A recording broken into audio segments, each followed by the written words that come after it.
I'm an addict. My name's Jana. And it's really good to be here today. And I don't really even like sharing a meeting, so I really especially don't like sharing in workshops. But I'm here because I was asked, and I was always told not to turn down service work. But like Dan said, I got clean in this area, and one of the things that whenever I'm going through a tough time that I always think of is those early days when I first got clean, and the people that were in my life at that time, and the things that I learned, and the feelings that I had, and the things that I went through, and what I learned as a result after I got through it. And the theme of the workshop is We Grow with Love. The theme of the convention is We Grow with Love, and that is what I think of when I'm going through tough times, is that I do know that at the end of it, I am going to be a stronger person. I'm going to be a better woman. I'm going to, grow as a result of it, and that helps me to get through a lot of things. And that's what I tell my sponsees today, and there are people in this room today that were here when I was here, and I had my problems. I definitely had some issues that I had to work out, and I came around in '89 at first and stayed clean for a few years, and I didn't really get in touch with a lot of things that I needed to change, my character defects. And I came back after that relapse, and I realized that I needed to change. I needed to grow up. I needed to be a responsible person, and those people welcomed me back. And there were some people in here that were pissed off that I relapsed. And because this program does work, and when we go back out and use, it kind of says, there's something wrong, and it's not necessarily that there's something wrong with the program. There was something wrong with me, and so I was grateful for those person that told me, it's not okay to relapse. It's not okay to use. We don't have to use, to get recovery, and I think it takes a lot of courage and a lot of love for someone to tell me that, because I know that they told me that because they truly cared about me, and I had a sponsor, the first 3 years when I came back from my relapse. I had the same sponsor again, and that person, still has a huge place in my heart today. When I'm trying to work with my girls, I always reflect back to that relationship, because that was the first person that I ever truly became intimate with. That is the first person I was ever allowed to feel angry at, and tried to learn how to express it in a healthy way. It was the first person that I was able to share any of my true feelings with, or try to figure out what those feelings were, because I really didn't even know what those feelings were. And it's probably, and I look back now and I kind of think it was a codependent relationship, but it's probably one of the healthiest relationships I've ever had in my entire life. And I still keep in touch with her. We're not, in the same sponsorship family today, but I still keep in touch with her. And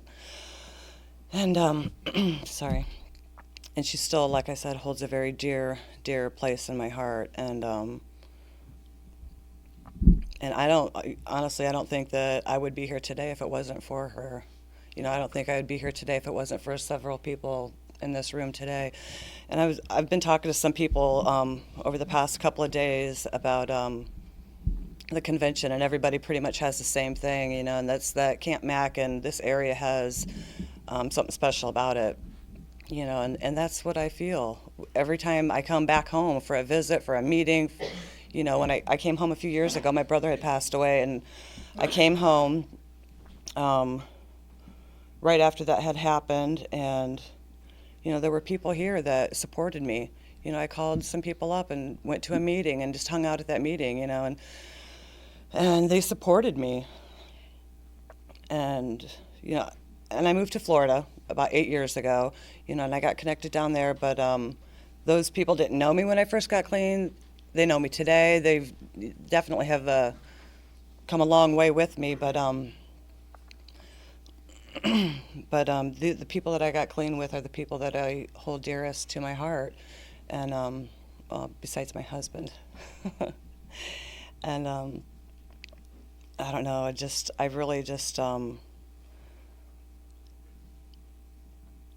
I really just have a lot of gratitude, and I feel like I owe those people. I was telling somebody yesterday, I owe you my life, because they really, and they weren't afraid to tell me if there was something that I was doing that was out of line. They were not afraid to tell me, you know what, Jana, you are messed up. You got some serious problems, and this isn't the truth, and you need to do something about it. And people back home, I moved to a really huge area, so it's really hard, or it's really easy to get lost in Narcotics Anonymous. You can go from meeting to meeting and hear a whole completely different story of what recovery is. So it's really hard to have that sort of intimacy that you have here. And but I do have a home group where I'm at now, and they are very special people. I have a sponsor, and she's really special to me, and I have my sponsees, and those people are very special to me. And I probably grow more as a result of sponsoring somebody than I do being sponsored. And that's because I get to watch them go through what I've gone through, and try to be an instrumental part in their life. And hopefully that I am, hopefully I am. But I do have to say that one of the most intimate relationships that I do have is with my husband, and he's also in recovery too. And he's been a very instrumental part of my recovery. We've been together for about 6 years, and I don't want to come up here and talk about relationships or anything like that, but he was my friend for the longest time before we ever got married, and he is still my friend today. He's probably my best friend, and I think that's something really special that most people don't have, and that, to me, I think that's sad, but I'm very grateful for that also. And I've also learned that as a result of this program that I can reflect some of what I've learned here with my family. I have 13 sisters and brothers, and it's a pretty big family, and most of them are messed up in one way or another. If it's not drugs or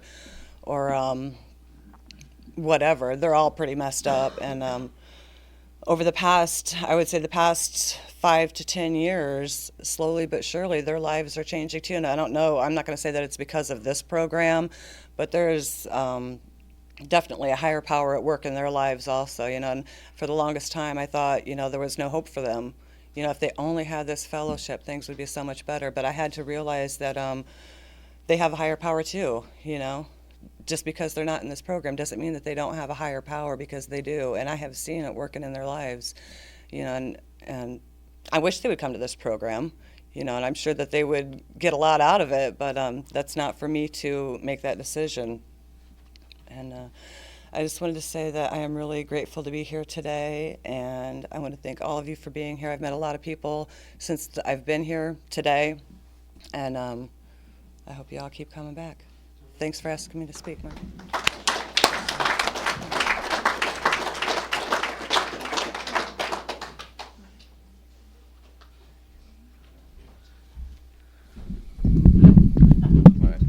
Our second speaker has been here pretty regularly for the last few years. I've gotten to know him a little bit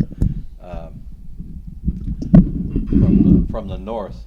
So don't know a lot about Mark, but I'm interested in hearing what he has to say. So, Mark?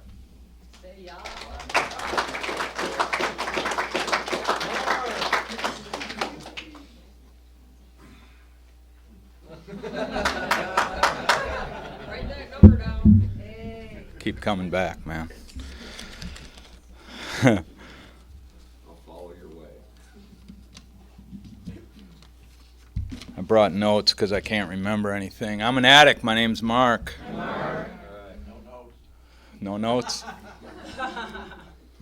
I'm very grateful to be here. I'm very grateful that there are places in my life today, like Camp Mac, because the life that I came from don't know places like this. In my old days, if I was in a place like this, I would be escorted out quickly. This whole growing with love, we grow with love. Wow.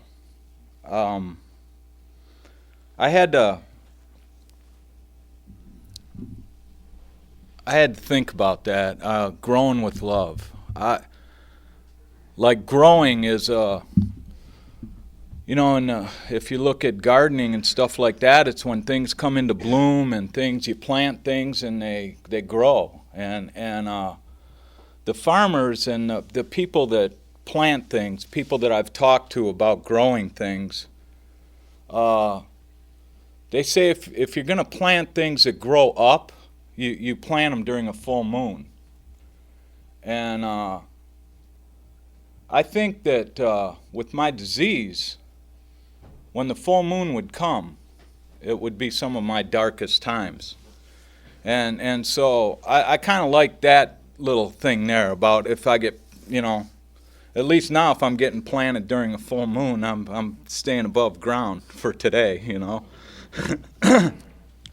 And I mean, a lot of my recovery has been, well, I got here, I didn't believe what you guys were putting out there. I didn't believe the product that you had, I guess. And so I had to look at the opposites, So if I grow with love, what happens without love? Well, then, I'd slowly wither up and die. And we used to say, and some of us still do say, work the steps or die. And then we have some words we add to the end of that I'm sure we'll hear around the campfires later. But I'm really not against using them words. I'm just not using them right now. Maybe. But really, work the steps or die. That's really what happens to me. And so now here I come rolling in out of desperation, out of despair, out of complete fear, helplessness, uselessness. And I come into these rooms, and there's something going on that I don't really understand. And I don't really want it, okay? I just don't want what I got. And so I start hearing these suggestions. And I'm like, well, you know what? That ain't me, man. That ain't me. Them guys must be sick. I'm not that bad yet. So they're not like me. All I need to do, man, is just put something, I just need to get something together here, and then I can go out on the next run. Complete total abstinence was a concept I could not deal with. So the suggestions, like I'm coming to the table, man. I'm still a dope fiend, And I'm coming to the table and I'm just taking. And I'm taking little bits. I'd identify with people that I thought were just totally insane, man. And those were the people I identified with, I didn't identify with the people that didn't look like they came from where I came from, If you came in and you were dressed nice and you were eloquent and you were graceful, I couldn't identify with you because you didn't know. That was my shit. Well, so I started taking the suggestions to grow only when I would come into times of darkness, into the pain. And then I would see the suggestions of going to meetings and getting a sponsor. I'm not dealing with that. So here's what I'll do, man. I know about growing a little bit. I know a little bit about growing. So I'll go ahead in the closet with my grow light, man, and try it like that, That's how I'll dope fiend this thing. I'll just do it my way. I don't need to do it your way. Well, eventually the pain becomes so great that there's nowhere else to go. Either you use or you surrender. And for me, surrender came in working the steps. And surrender came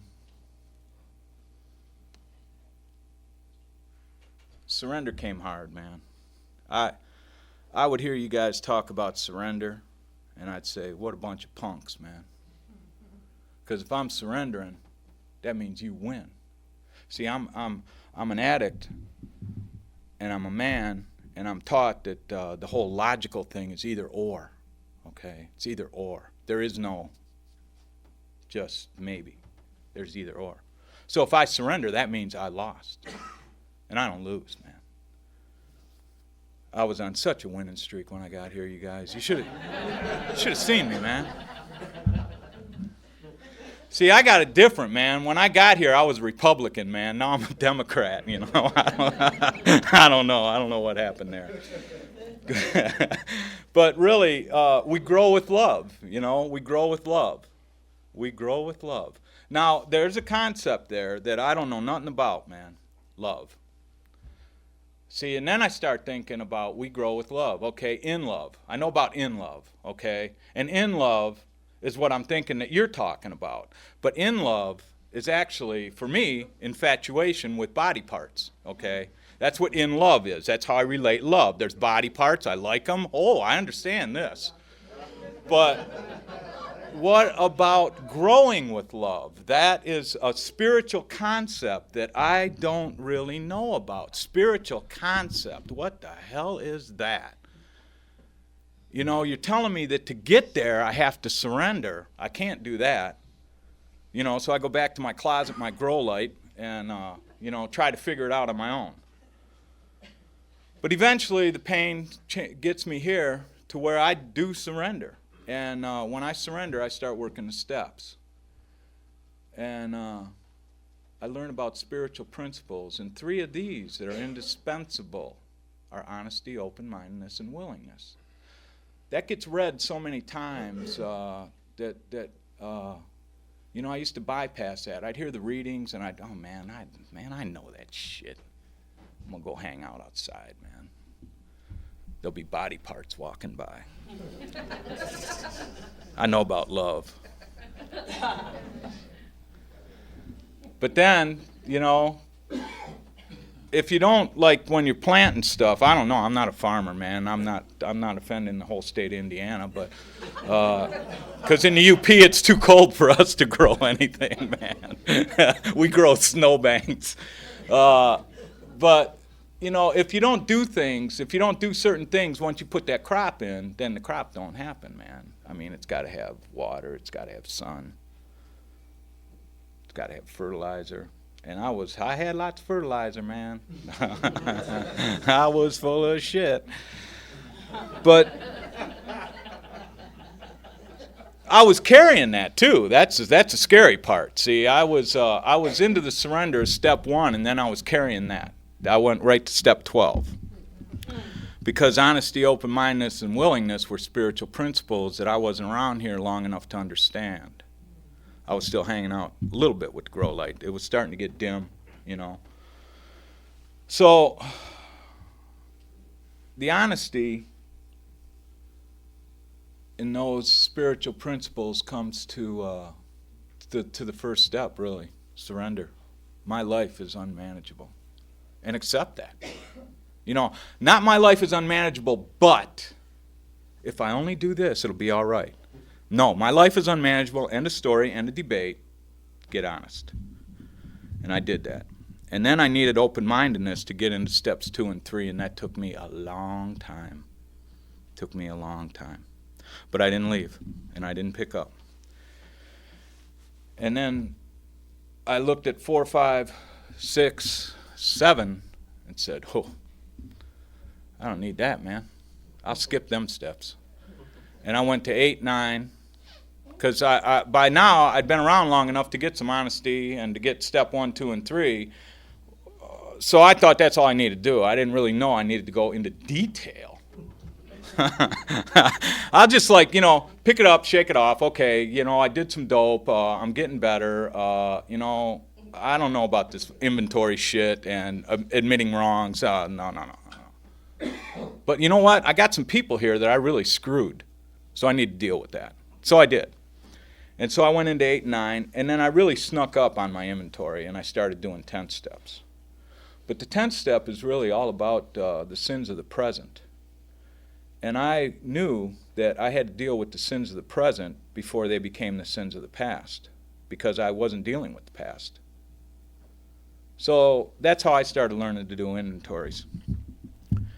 And there's willingness there. You know, there's honesty there, there's willingness there. The open-mindedness that I learned in step 2 and 3, I wasn't totally applying that to 4, 5, 6, and 7 yet. But it was okay for me. And eventually the pain, you know, here we are with the growth thing again. There were certain components missing in my recovery that was leading to pain and stagnation, and the back was going to the wall. And eventually work the steps or die. Grow with love. Get into the steps. So that's what happened to me. So to learn love as a lifestyle is what we do around here. We come here, we're broken, we want to be fixed. And love as a spiritual principle, love as a feeling without access to body parts, is a really higher ground to aspire to. And if you come around here long enough, you can get there. The thing about the whole love thing is I have to open myself up to vulnerability. I have to open myself up to trust. And the world I come from, if you're vulnerable and trusting, you're hit. You're hit, man. You don't go to them places trusting and vulnerable because you get chumped. You get chumped. So it's okay today to get chumped. You know what? I know what the other side is. And you know, you come around here and you, I mean, I came around here and I thought that everybody was wanting to do what I wanted to do. And sometimes you get your expectations don't get met. And if that's okay, you know, so what? Don't use. Keep coming back. Try something different. Change. Oh, shit. I don't want to do all them things, man. But what I learned about growing with love is that I have to love myself first. And in order to love myself, I have to work all 12 steps. I can't skip them. I can, you know, I start liking things, you know, and then the little voices start talking. Hey, man, what about this?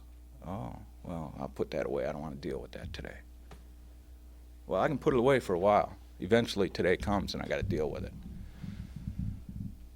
And, you know, I thought this was like school or something, man. You know, you go through 12 one time, you never got to do them again. I'll graduate. Yeah, I'll graduate all right. Right out to them places where I can't be trusting and vulnerable again. And I'd get there. You know, I get there today. I mean, when I start closing up, man, I don't want to trust. I don't want to become vulnerable. I think I got a better way to do it. And I don't really need these steps to keep loving. And then it hits again. So I just trust the process today. And the process is 12 steps. The process is daily contact with my higher power. The process is meetings. The process is fellowship. And what I've learned is because I'm able to love myself today, I'm able to love you. In spite of what you do to me or what I perceive you do to me. I can love you because I can love myself. And I love myself because you guys taught me how to do that. You guys taught me how to do that, man. You know, I would just love myself for a little bit until the shit started getting deep, and then I'd have to shut down, and I'd have to try a different way. As a result of loving myself, I've learned self-acceptance. And I think self-acceptance is the greatest love of all. But then I scratched that out. So I don't know why I did that. Because I'm placing a value judgment on it. My value. Is it the greatest love of all? I don't know. If I can accept myself, I can accept you.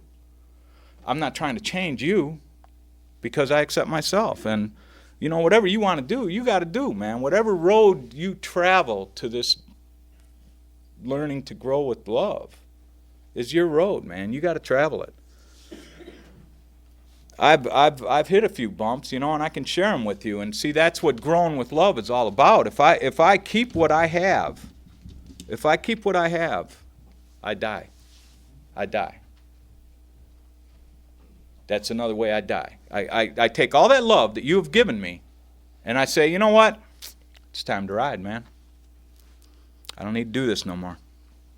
I start dying. So, I guess what I don't know if do they still make Cracker Jacks, man? Yeah, we do. See, oh. See, one of the things I lost to the dope man is my teeth, man, and you know, that's one of the first things that go. You know, I don't know. I don't pawn them anymore. You know, I'm getting better, but you know, the 12 steps is like a box of Cracker Jacks, man. There's a prize in there. You know, prize is you. Open the box up, man. Work the steps, or die. That's just the way it is. And I have found that by doing this, I have learned to trust my feelings. And that really freaks me out, man. Because I'm not into feelings. I'm into numbness. I'm into, you know, I got here, I had 3 feelings. Yahoo, I'm going to go cop. God damn it, I'm out again. Or, phew, that was my spectrum. That was my spectrum. And you people have taught me that there's a much bigger spectrum of feelings than that. You told me to keep coming back, and I did. And that's what I pass on today. Just keep coming back, man. Don't leave. Don't use, no matter what. Trust your feelings. If something ain't working, don't go to the closet and turn the grow light on, man. Come and talk to us. Find the really sick ones. You know, I hear that. I hear that a lot. And I hear, Jana was sharing that about getting lost in NA, you know, how you can get into these big areas. And I never understood that, because where I come from, man, there's one meeting. You ain't going to get lost. I mean, if you don't get lost, we actually do call, you know. I mean, we don't bullshit. We call you, man, because, you know, we need the damn dollar.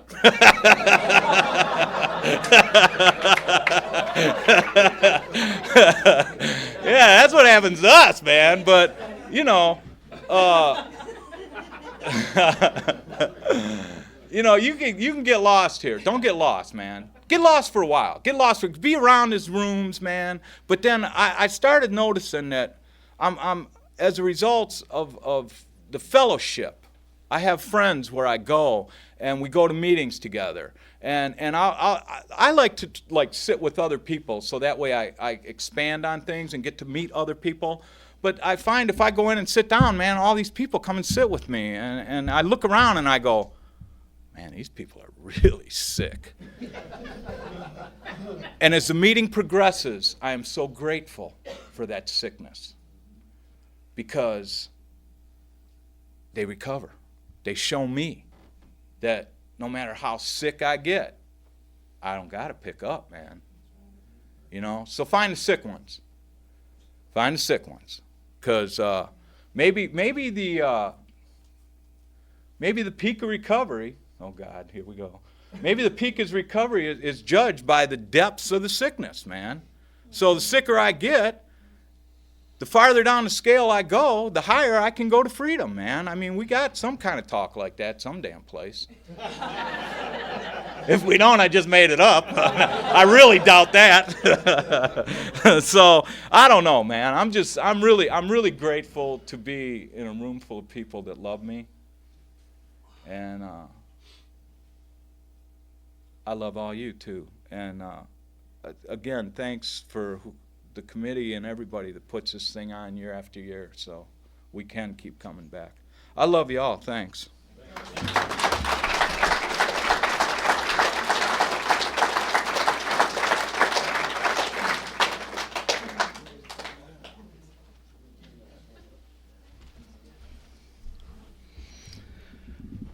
Before we open the floor to sharing, I need to remind everyone you're being taped. If you wish not to be taped, please let me know so that we can turn the tape off while you share. This workshop ends at 10:30, so we've got some time left for anyone that would like to share on this topic. All right. Morning, family. My name's Tom. Hey, Tom. I'm an addict, and I need to expand on Mark's story just a touch because I was that scurvy sick person that he happened to come into a meeting down in Detroit because his job brings him down there quite often, and him and his wife walked into a Thursday night meeting one night, and who'd they come see? The scurviest person they could find, and that just happened to be me. They come up, and he's like, "Hey, you look like my kind of people. I want to sit with you." So yeah, I was a little bit scurvier looking than the version you're seeing today, but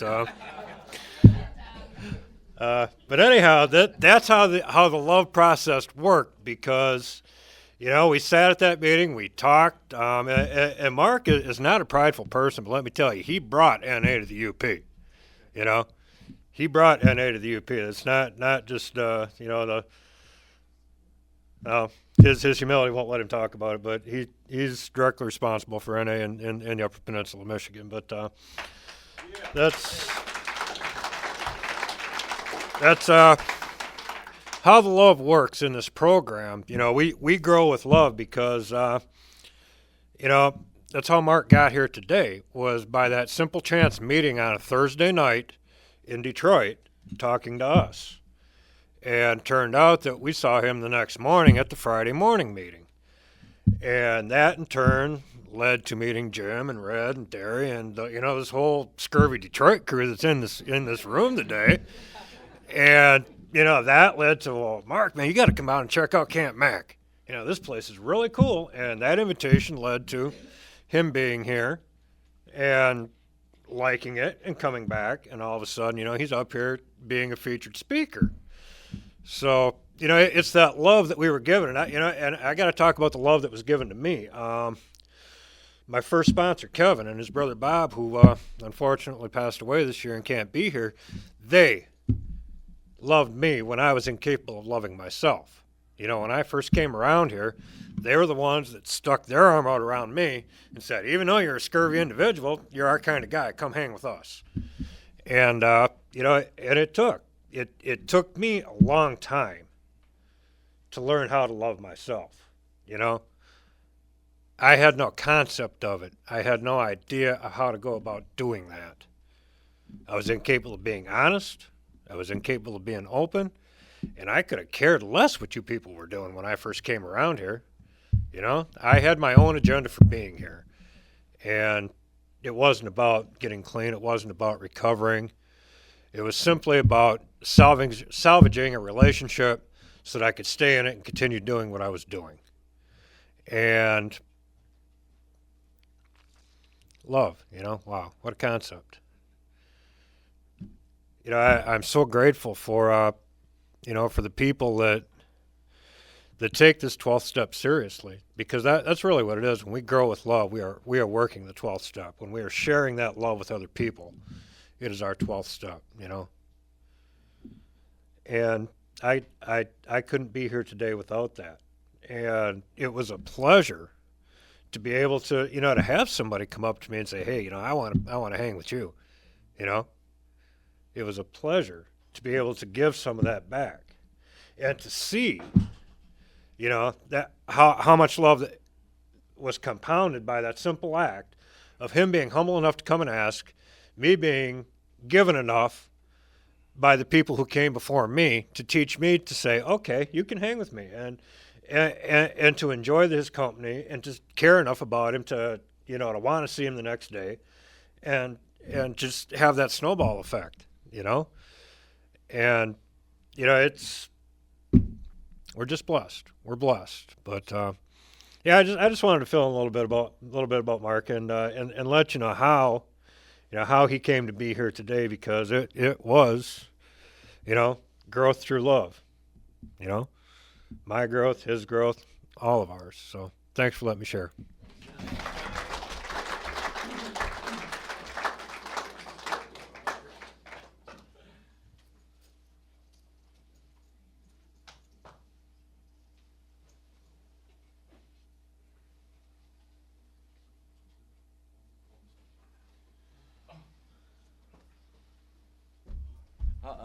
I'm an addict. My name's Gary.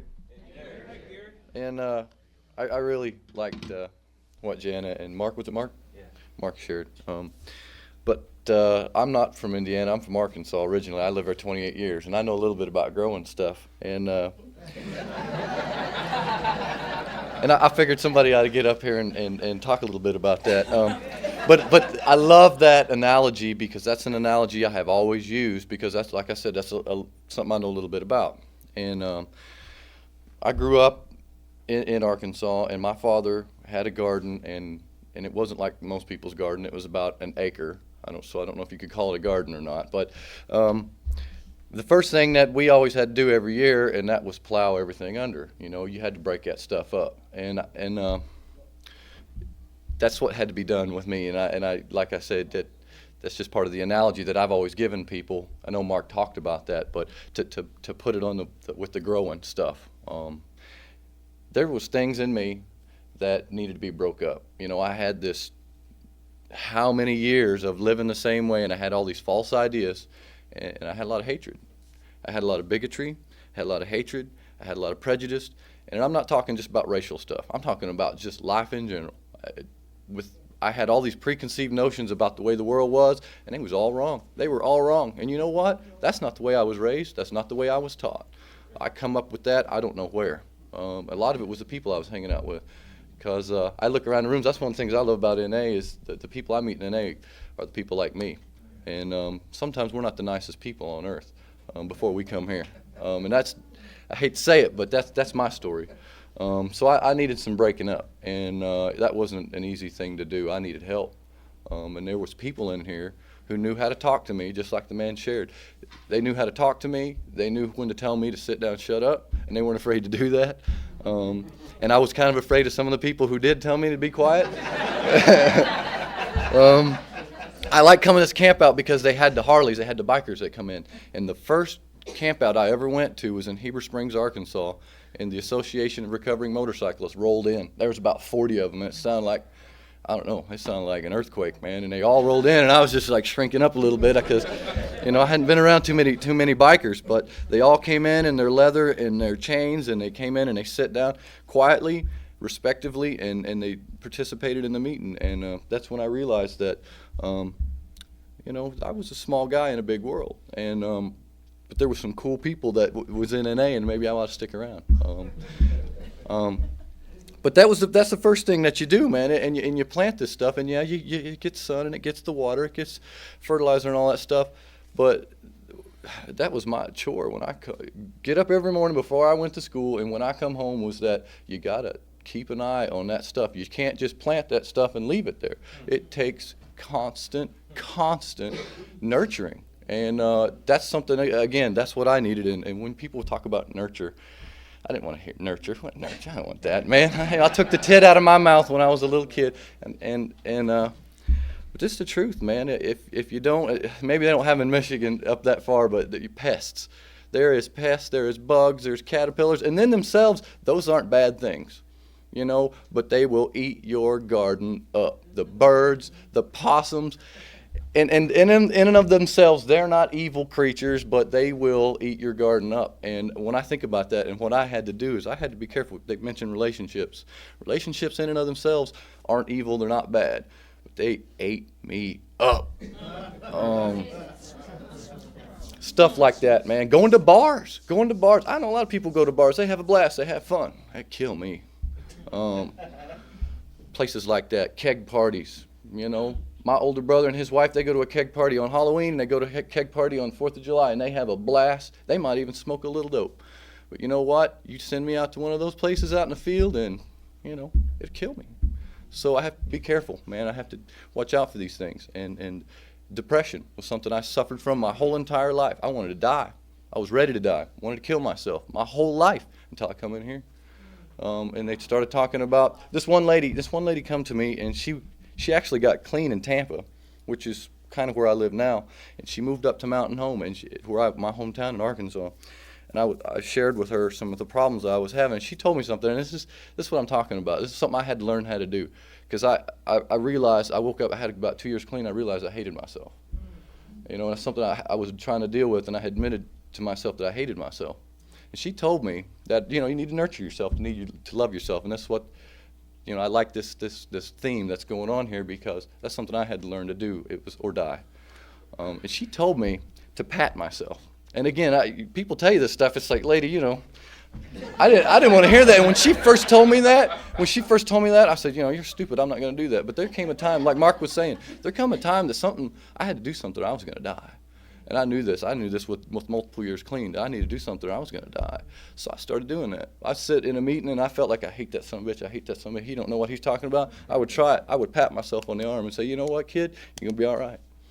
You know, I'd pat myself on the leg, and even just, it's little things I tried, you know. And at some point, I had to start listening to what people were saying, because I realized that people in here would save my life. People in the churches are great, man, but they wouldn't tell me stuff like that. You know, they wouldn't know what to tell me to help me save my life. And the people in Narcotics Anonymous did that, and I appreciate you for letting me come up here and tell you all that. And if you'd like to know anything more about growing stuff, you might have talked to.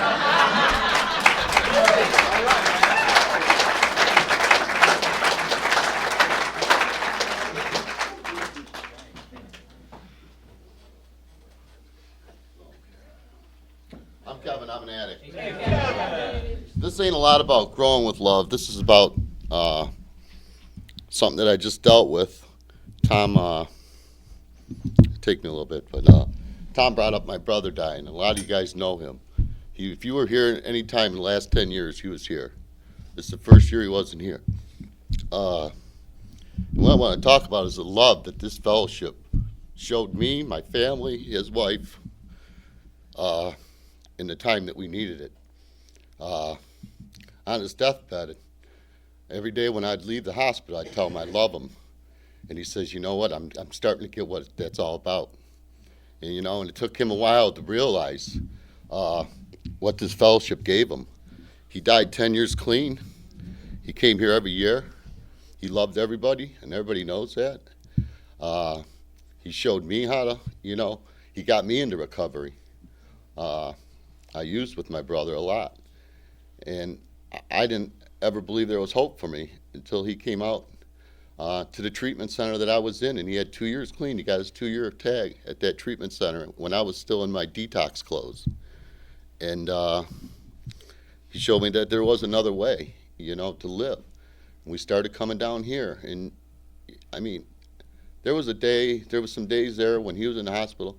One day I had 44 phone calls on my cell phone from people in Narcotics Anonymous. I mean, that's love, man. That's truly love. And there was people there doing things for him that, you know, I remember Jim being up there shaving him, man. You know, that's just like little things like that. That's love, man. And that's what recovery gave Bob, and he was able to give back to people, and that's why it worked out that way. You know, things worked out the way they did. He went through some liver problems. His disease killed him, you know, basically. He could have died on the table. He made it another 10 days. In them 10 days, man, it was just a lot of love for our family. And I know a lot of you people from down here knew Bob and loved him. And it's not about growing with love, but I just needed to say that in front of all you people, because Bob's with us this weekend. And we're going to take care of that before we leave, too. We're going to spread a little bit about at Camp Mac. So when we all come here, we'll know that he's here with us. And I love all you guys. And thanks for everything.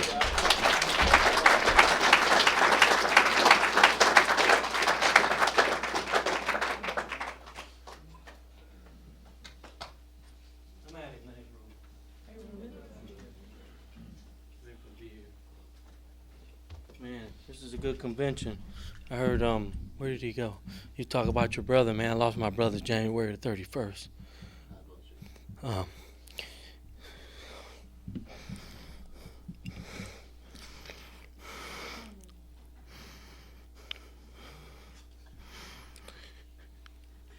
He didn't die clean.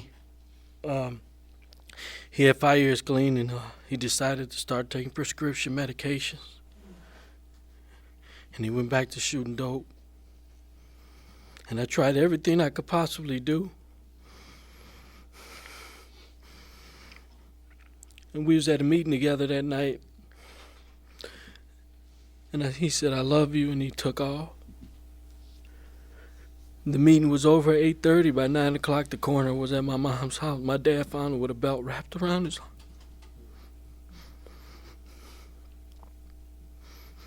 And at the funeral, I kept saying it had to end this way. But somebody said it ended the way God wanted it to end. But the love that Narcotics Anonymous gave me, man. I'm talking about from all over the world, man.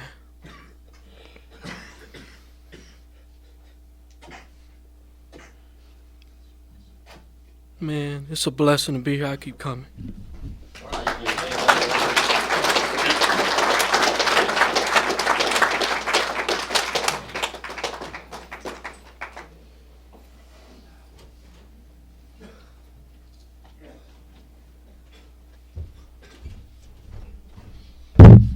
Howdy, y'all. Barry Lloyd Skinner, grateful recovering addict. I'm grateful to be recovering. Yeah, damn sure ain't grateful to be an addict.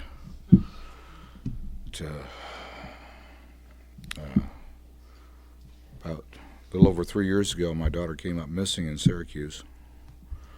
She was missing for 6 months, and a very good friend of mine came over and I says, "Well, you been watching the news, man? You hear anything?" He said, "Yeah." Told me, he said they found her in Turkey Creek. She was dead. And they think she was killed. So, and so there wasn't much to do about that. At the time, I'd been having kind of a sneaky relationship because her family didn't like me. They never did. And we had to sneak around, meet at restaurants, see my granddaughters and stuff. And and I told her, you know, if you ever need anything, you know my number. It's been the same. It's been my dad's name. It's been Lloyd Skinner on Rose Drive for 50 years. And the day I was taking care of my father on and off for 6 years, and he became quadriplegic. And the day that she did call, I hadn't talked to her in months. The day she did call, I sent her a card for Easter. And the day she did call, my dad, a healthcare worker, had accidentally let Dad fall out of bed. And Dad was on the floor, and I had just one other person there, an old, feeble friend of my mom's. And my mom was gone. And we couldn't get Dad back into bed. And so, you know, I heard the phone ring, and I didn't get to it in time. The caller ID picked it up. I tried to call back. It wasn't her home number.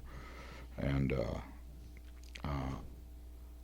I knew I had to get Dad back in bed. You know, I know I had to do that. And I called the healthcare organization, and they finally sent somebody out to get Dad back in bed. And, you know, I really didn't know where the hell Syracuse was, to tell you the truth.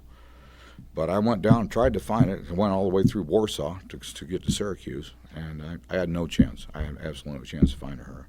Didn't know where her home was, you know, and stuff. And she had gone downhill fast, you know, when her mom took the kids away from her, you know. So, and was using, evidently. But she didn't tell me that. She didn't tell me that. Her life had taken a turn for the worse, and that she was using. Her mom knew it. Didn't tell me also. But somebody told me, said, hang on to that.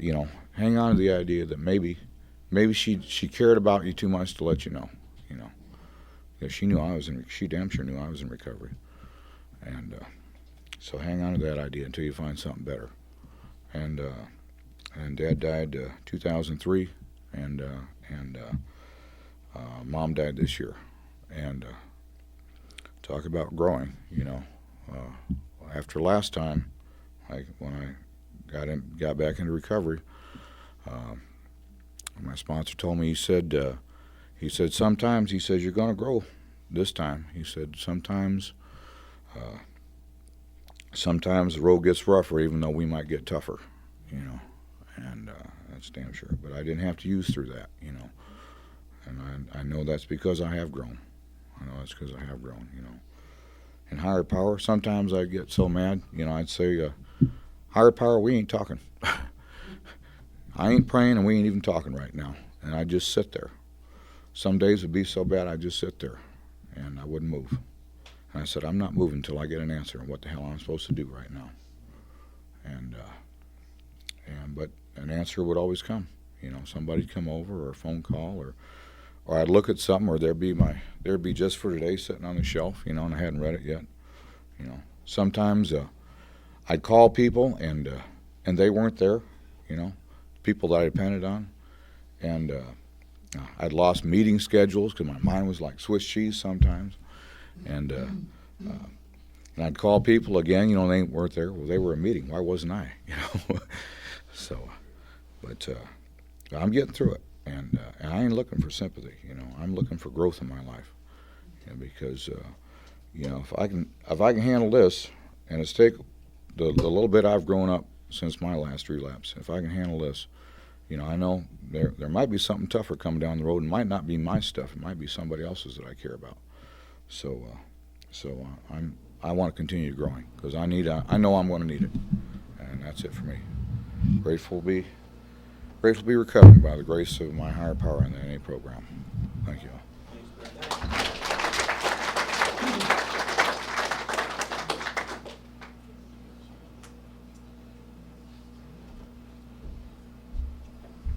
Hi, my name is Mike. I'm an addict. And, this theme about the love brings to mind something that occurred to me some time back.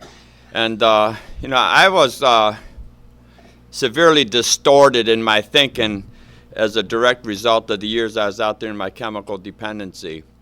And as it happened, a time or two, my addiction took me to the state penitentiary. And I was in the prison system up in Michigan some time ago, and we had to do these substance abuse classes, right? Now, I wasn't really recovery-minded at the time, so you got to keep that in mind. I wasn't thinking a lot about recovery, but we had this woman that would come in to facilitate the classes behind the wall. And this woman would come in and talk substance abuse talk, and I took it upon myself to make her look like an asshole. That was like, it was just a good way for me to pass time, was making fun of people. And so I got this little crew of knucklehead convicts together. And as this woman would try to do substance abuse classes, I would try to make her feel real nervous. And I'd try to show how incompetent she was. And she would say things on occasion like, and you drug addicts addicted to your narcotics like Valium. And then I'd jump up and say, aha, Valium's not a narcotic is an opiate, because I had all that shit memorized. So I was just always trying to make her look, foolish just to pass the time. I just like making fun of people because it took the focus off myself. One day, this woman came in and she says, the problem with you addicts is that you don't have enough self-love. And so now I was going to get all ready just to shoot her down on that tidbit. And she went on, she said, you need to have the same type of love that a mother has for her newborn, that strong bond of love. You need to have that same intensity of self-love. And then she went on to say, and let me give you an example. would a mother ever give her newborn baby crack cocaine? You know, and just as I was going to come with a snappy comeback on that, it stopped me dead in the tracks. You know, and I thought to myself, how much poison have I been pouring into my body? You know, how many years did I just gobble down chemicals that was killing me? I mean, literally killing me. And yet I'd blow it out my mouth that, oh yeah, I got it going on. You know, tons of self-respect here. And yet I got them rotting abscesses and liver damage and heart disease and no circulation veins. And yet I didn't have a snappy comeback for that woman. And yet, and so as time went on, that was one of those little tidbits of information that I filed in the back of my thoughts, and I would visit it on occasion, laying there in that lonely prison bed, you know, wondering how I got the hell where I got. And then eventually, when I did come out of prison and I got involved in Narcotics Anonymous, things start falling into place for me. And I say that you know, that self-love, you can't love another person unless you truly do care about yourself. And I don't think it's possible to really care about yourself and throw poison into your own system. So just something to think about. Thanks.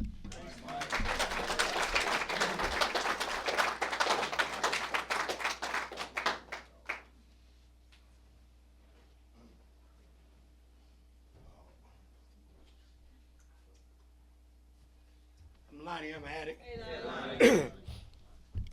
I just wanted to come up here and say a few things. You know, we grow with love around here. You know, I'm from Detroit, and I do a lot of service work. And I was listening to you guys talk about the acre, you know, how you grow things, you know, and I thought about it, you know, I got a little plant at home, you know. And believe it or not, it taught me how to nourish, you know, because what it is my significant other's brother died, and she brought the plant home, and she don't nourish me. She don't nourish it, you know what I'm saying? So I end up with the job of nourishing. Now I done got stuck with the plant.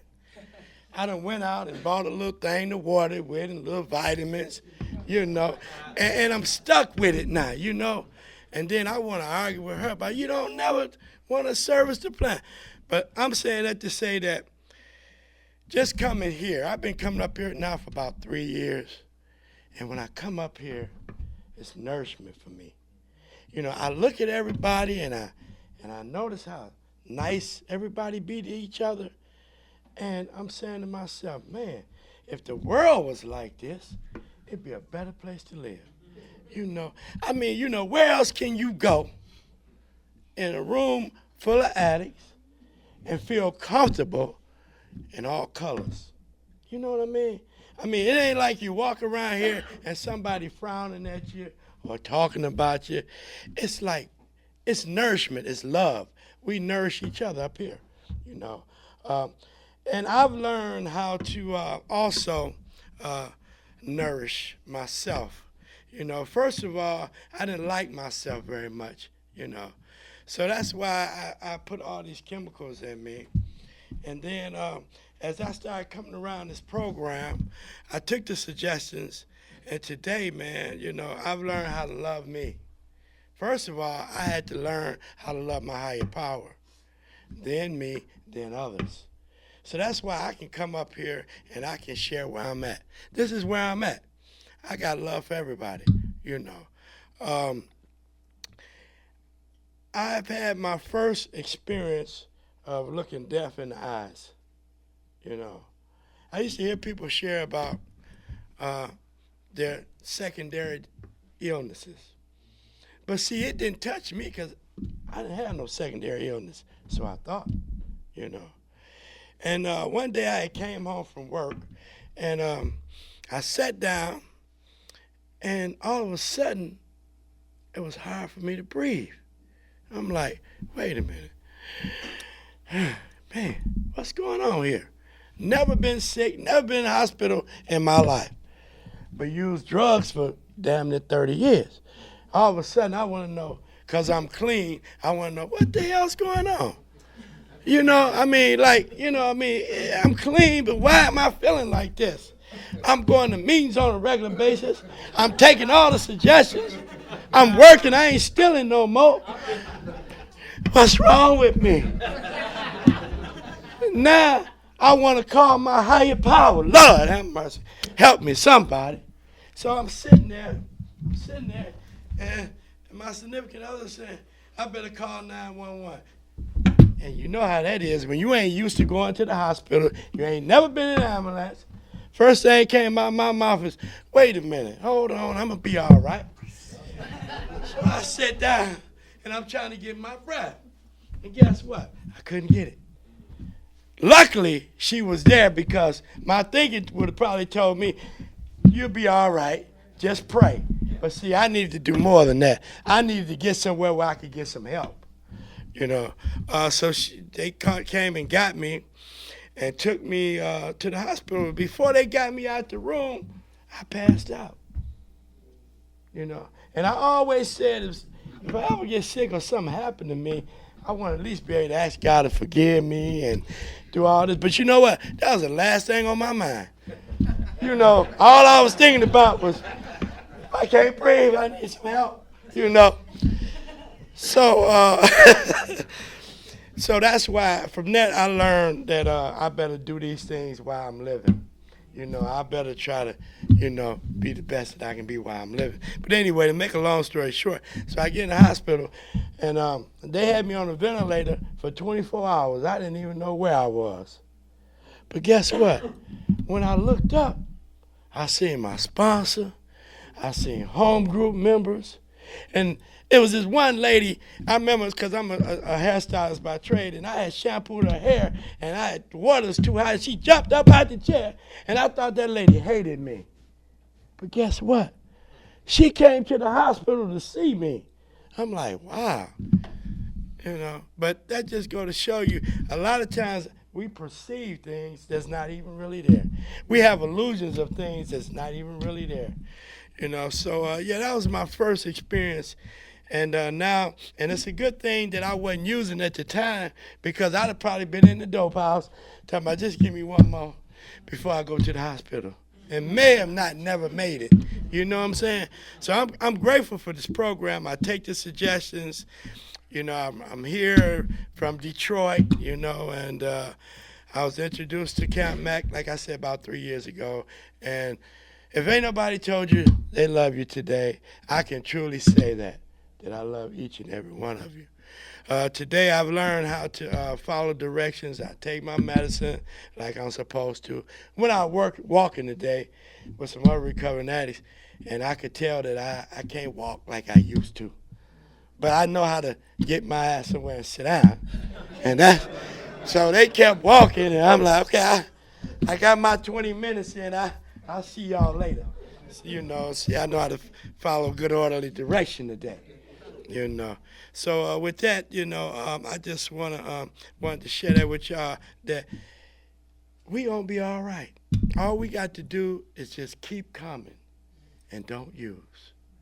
Thanks for letting me share.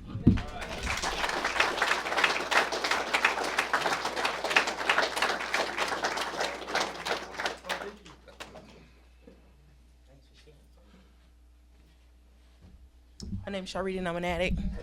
Hi, I'm really grateful to be here. And it is so true. We do grow with love. I was just reflecting on the subject, and I was thinking back about 3 years ago. I was just absolutely devastated. Everything that could go wrong literally went wrong in my life. It was like lost a job that I thought was the job of a lifetime, of course. I think that about this one, too. But you know, I just thought that was my dream job. I had been betrayed by my husband, and I had been betrayed by my best friend. And all that stuff happened in 1 week. And I was absolutely, everything that I knew to be reality no longer existed, you know. So I walked around, to me, justifiably confused and very angry. And it was very little that people could do to try to shed some love on the situation or share their hope, strengths, because I was wounded, and I was kind of comfortable being wounded for some time. But I heard a lot of a lot of things would come back to me that you guys have said for so many years, you know, trust the process and keep coming back, and just so many little things would continue to come up in my spirit during that time. And I'm so grateful that I kept coming back, because things did begin to change. I did literally have to learn to love myself all over again in new areas in my life, in friendship, in my marriage, not necessarily in the work world, because that's just a cutthroat place to be, and that's just how it is. But I got a better perspective on it and learned how not to even take that so personal. It's just that's the way it is. And through that process, I have learned that when I apply love to something, it's just absolutely amazing with the results that I get, with the response that I even get from people. When I apply just the willingness to be open to something that's different from the way I'm used to dealing with things, it's just absolutely amazing how I began to grow in that area. When I'm okay with being uncomfortable because you claim you know what you're talking about, so I'm gonna trust that, and that's what I'm going to go on. And you guys have just loved me through so many different situations. And so I go through NA with my greatest hope that, you know, that I can love some people through some situations. And I try to be there, and I try to be that listening ear. I'm struggling here lately with having listening ears, and I've been talking to my sponsor about it. But I'm going to trust the process. You know, I go to meetings, and I, like, somebody killed themselves in our area a couple of weeks ago. And, you know, different people had feelings about that. But I also know that we all had experiences through that week that we needed to share about. And it's just an example of what's been happening. But, like, the whole meeting was on death, and they were literally kind of blaming this one guy because he had been to a meeting, and the guy's been in and out. And we really do have to be careful what we say to people, because you never know if it's going to be the last time that you see him. And so, you know, the guy, he came, he'd been going through the revolving door for quite some time, and they were telling them, one guy that's very boisterous in our area was telling them, you know, he was full of shit, and, you know, you're going to die. He was saying all kind of stuff like that, and the guy killed himself the next day. And so at that meeting, you know, people were really, really emotional about what had went down. And we'll never know. You know, I don't think a person has enough power and authority to make somebody kill themselves. I just don't think that they do. But, you know, that's the flow of how things were going. And people were associating those two and very, very upset about it. And I was struggling because I had so many good things going on for me in that week. And I loved this Friday night meeting. And I just wanted to go and talk about how wonderful life was. And I was just full of life and full of energy. And I left that meeting depressed. And we usually go out to eat. You know, I didn't do that. But I did, you know, get with some other people. And that's one of the things that I have learned to do in order to grow with love, which is to surround myself with people who are positive. I know life is not going to always be positive, but the way that guy talked about that gardening and what you let come in and the things that you have to watch out for, that's how I feel about my recovery process. You know, I make sure that I'm surrounded by people who have hope, strength, and experience in the areas that who knows are going to go through. You know, it might be your turn this week. It was my turn 3 years ago. And, you know, that experience may be so that I can love somebody out of that situation. And there's actually a lady here who helped love me out of that situation. She had a very similar experience. She had no idea, you know, that I was in the crowd, but she was like literally telling my story. And she's sort of from my area, probably a few miles away. But that's why I keep coming back, because when we're sharing, we never know where it's going to hit somebody. We never know what people need to hear. So I know that if I continue to tell my story, I just may help somebody keep coming back for another year, another day. Might help somebody stay in a situation. 3 years ago, what I know how to do is leave. You know, so I just wanted to leave. I wanted to relocate. I can relocate to any state and just kind of, that's where I'm from now. And that's what I wanted to do. But it was amazing with the dynamics that God has set up, because in the midst of all that, I had lost my job. So, but I wasn't so mad that I was like getting ready to be homeless or nothing like that. I wasn't that mad that I was going to leave my house. But had I been financially stable, I know I would have left. There's no doubt about it. There's no question in my mind. So I'm so grateful that God knows what he's doing, because I would have did what I knew how to do, which is respond to the situation the way it is at that time. But 3 years later, it's just absolutely mind-blowing. It's super mind-blowing that I did not get high during that time, because I wanted to, because what the disease was telling me that if I use, then you guys were really kind of blaming it on my circumstances and blaming it on my husband. Like, oh, yeah, that was really messed up what he did. And I was really telling myself that y'all would be kind of upset with me, but you would kind of let me slide, because you would say, you know, he was a bad guy, and that really was some tough stuff she had to go through. But, you know, I kept coming back. I kept coming back long enough to know that, you know, there are no more excuses. There's just simply no more excuses. And had I used during that time, I would not know the love and the humility and the faith and the friendship that I have in my marriage with my husband today.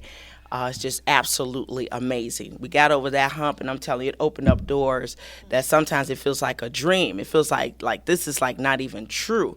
But I do believe that that's how the recovery process is, because that's how it was when I got clean. I pressed through those very intense fiending times of wanting to stay. Do I want to be clean? Do I want to go?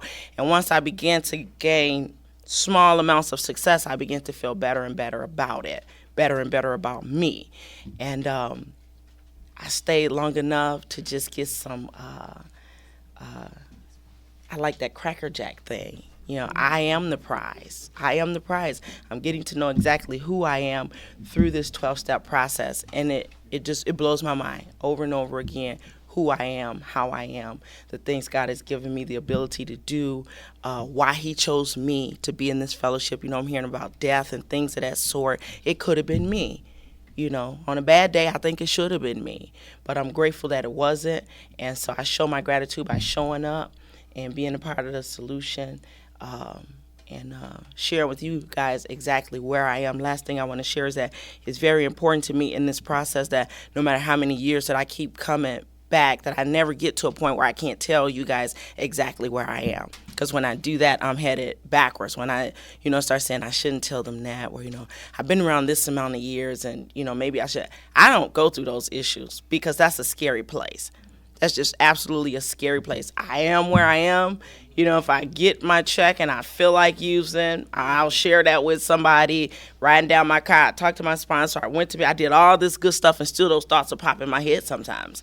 And I need to be able to say that and be okay with that, because if I don't, I'm afraid of where it may take me. And I'm so afraid that I'll do what I need to do, which is to talk about it. If I feel like stealing, and, you know, I'm a recovering thief. I came in here with a habit of taking things that didn't belong to me. And sometimes in the profession that I have, you know, there's money around, there's substances, there's all this stuff that's been entrusted to me, and I do think about taking it. I'm not gonna lie and say, oh, I'm so, you know, I don't have any of those issues anymore. I think about taking that money sometimes, and I think about, well, if I just did a little bit, and then I start thinking about how they really owe me, because sometimes I work on Saturday and Sunday, you know, all that kind of stuff. I start making up in my mind. I'll justify it, but I do know that as I keep coming back to disease, you know, it'll creep up on me in different ways, and I need to continuously share those different ways with you guys. And so thanks for being available to listen to it. Thanks.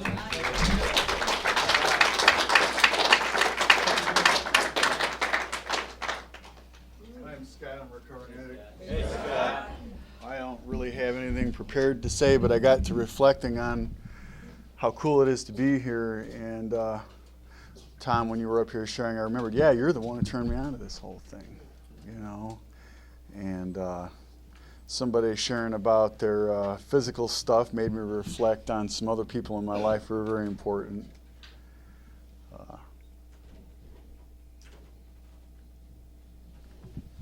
Feeling pretty good. Instead of being overwhelmed with negative feelings and being overwhelmed with feelings of insecurity or self-loathing, that hatred, that stuff you're talking about, you know, I feel pretty good about me now. You know, what I did was I surrounded myself with positive people too. I don't ignore the people who aren't positive. I don't kick them out of my life, but the people that I embrace are the ones that are really trying, the ones that are really growing. I've got a men's group, and we all set goals for ourselves in that group, and we're all achieving the goals.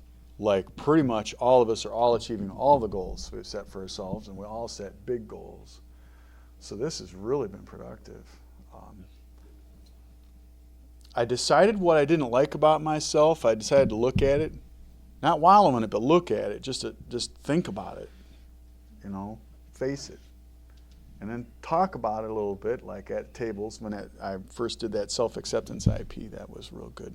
That kind of like made the light come on, and thought, all right, I'm going to look at this stuff. I'm going to decide what it is I don't like about myself, and by God, I'm fixing it. When I was out there in that other world, I didn't let anybody shove me around. Nobody pushed me around. You know, somebody twice your size, man, you go toe to toe. You do what you got to do. It goes how it goes, but you're there.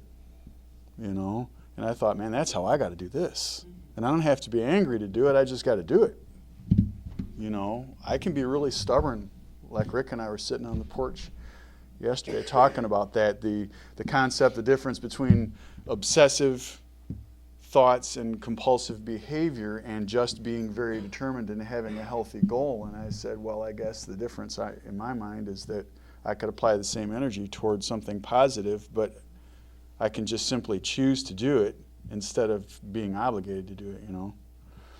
So I started working on some of the stuff that I didn't like about me, and it was way after I stopped using. You know, I was not accountable. I was not honest. I didn't take care of my personal business. I didn't take care of my own responsibilities. I didn't take care of me. And I agree with the idea that you have to treat yourself with love, because if I don't have any for me, I don't have any to share.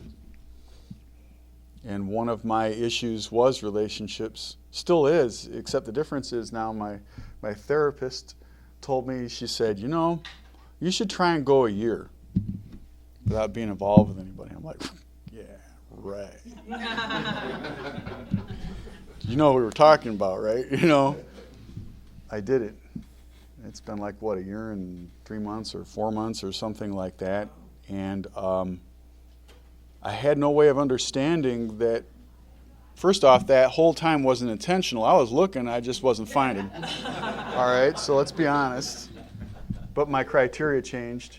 My standards weren't so easily satisfied, and as a result, I've been alone long enough now to realize that I couldn't have grown as I've grown this last year any other way. I finally put myself in front in those areas that were important, and other people in front where they were due to be in front, you know. And I finally realized as a result, I qualify for the best.